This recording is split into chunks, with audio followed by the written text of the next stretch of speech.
예, 한국지리 수업 시작하도록 하겠습니다. 이번 시간에는 전통 촌락하고 근교 농촌의 차이점에 대해서 살펴보려고 해요. 그래서 이것도 촌락의 변화하고 연관이 있는 거예요. 촌락이 이촌향도 현상에 의해서 변화되는데, 그런데 전통 촌락이라 부르는 곳과 근교 농촌이라 부르는 곳이 변화 양상이 달라서 살펴보는 거고, 전통 촌락과 근교 농촌의 가장 큰 차이점은 뭐냐면 이거예요. 그림으로 표시할게요. 여기가 도시가 있어요. 그러면 도시와 가까운 이 주변 지역은 근교 농촌이라고 얘기해요.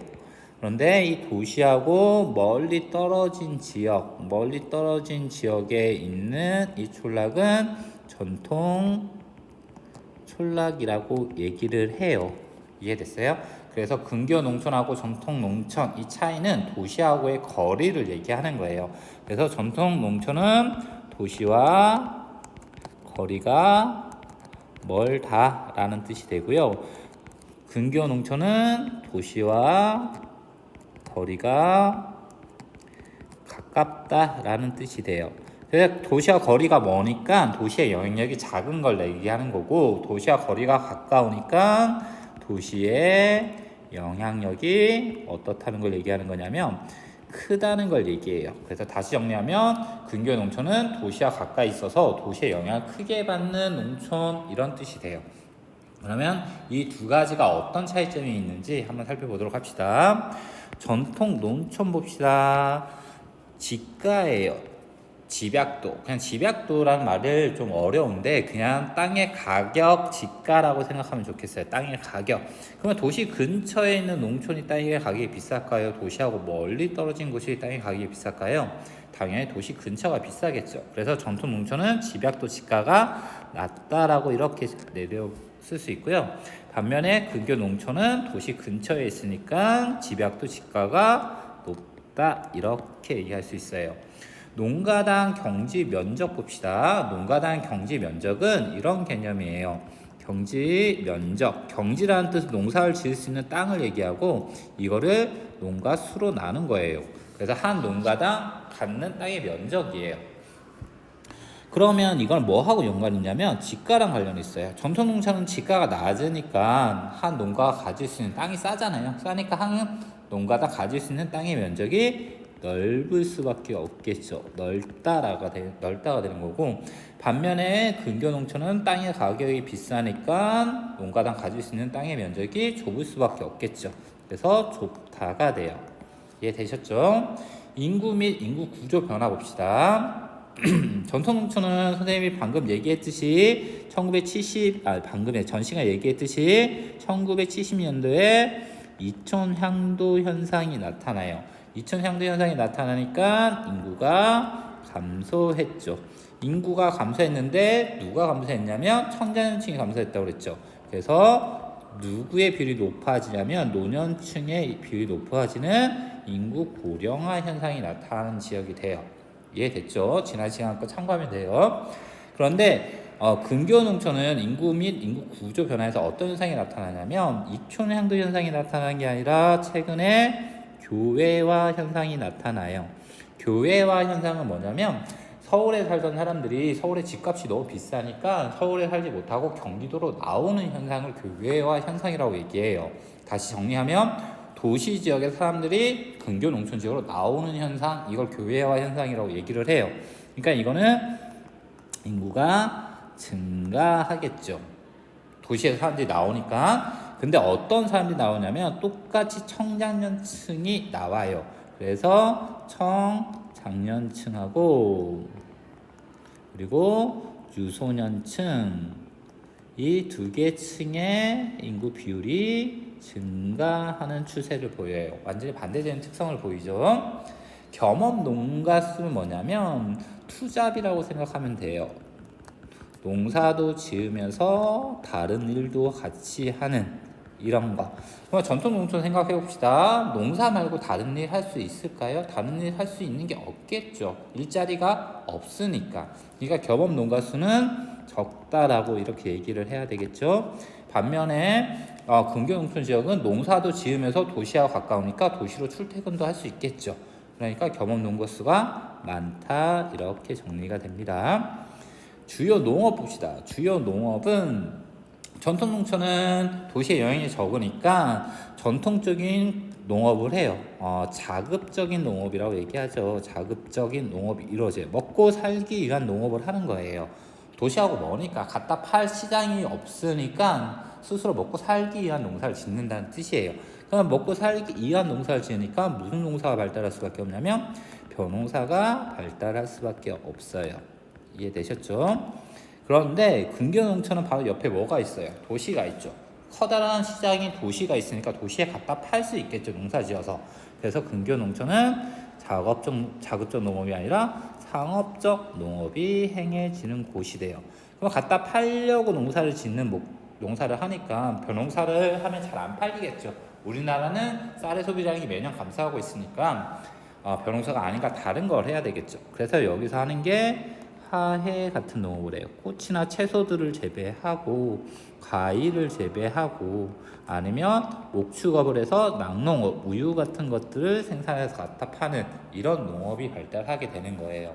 그러면 다시 정리할게요. 여기 표로 제시된 내용들은 크게 여러분이 암기하거나 그럴 필요 없고 근교농촌과 전통농촌의 차이가 뭔지 이것만 이해하면 나머지 내용들은 자연스럽게 알 수 있으니까 그렇게 공부해 두셨으면 좋겠습니다. 네, 다음 걸로 넘어갈게요. 도농통합시라는 거에 대해서 살펴볼게요. 말 그대로예요. 도시하고 뭘 합쳤냐면 농촌하고 합쳐서 이 두 지역을 합쳐서 하나의 시의 형태로 만든 걸 도농통합시라고 얘기해요.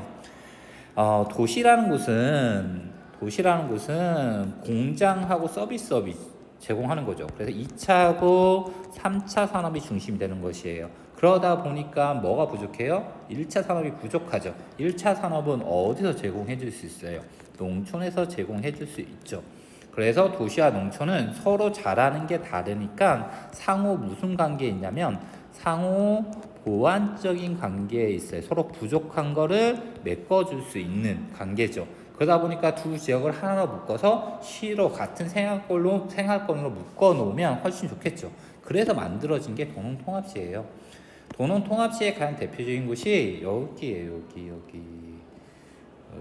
여기 엄청나게 많은 지역이 나오는데 여기가 울산광역시예요.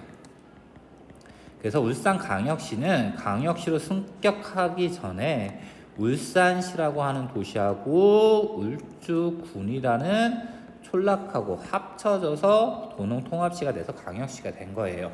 이런 형태를 갖다가 도농통합시라고 얘기합니다. 도농통합시에서는 도시하고 농촌이 합쳐져서 하나의 시가 된 거다라고 여러분들이 이해하고 계시면 됩니다. 그 다음 거 넘어갈게요. 이 내용 가지고 이제 문제 한번 풀어봅시다. 2번 문제 보니까 가, 나, A, B는 각각 지도에 표시된 두 지역 중 하나다. 그래서 한번 봅시다. 가를 보니까 경지 규모가 농가수죠. 그래서 2.0 경지 규모가 큰 농가수의 비율이 높죠. 그러면 여기는 땅값이 비쌀까요? 쌀까요? 싸니까 많이 넓게 가질 수 있겠죠. 그러면 땅값이 쌌던 곳은 어디였죠?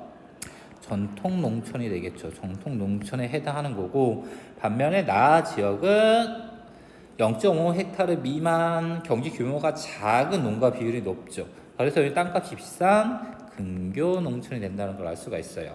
그리고 A는 겸업농가의 비율이 높죠.